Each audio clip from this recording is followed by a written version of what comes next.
waxaan tegey xabaalo wadareed lagu wada guray rayidkii lagu garaacay madaafiicda.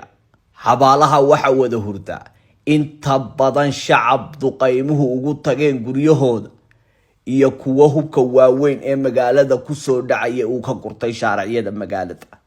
sidoo kale iyaguna waxa hurdaa shacab naftooda maalkooda iyo magaaladooda difaacanaya.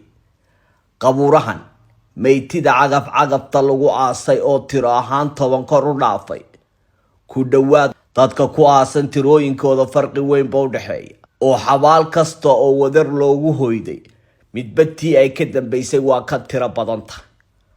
taasi oo muujinaysa in duqaymaha iyo dagaalku maalinba maalinta ka dambeysa ay ka qadhaadhaayeen. waxa qabrigan koowaad wada hurda 6 marxuun, kan xiga 8 marxuun, kan xiga 11 marxuun, kan ku xiga 15 marxuun, kan xiga 20, kan xiga 17 marxuun. sidaasi ayay u sii kala sareeyaan ilaa laga gaadhayo kan u dambeeya xabaal wadareedyada ragga kaasi oo ay ku wada duugan yihiin 56 nin oo isugu jira da' walba dhalinyaro iyo gadhcadaadigii reer Laascaanood.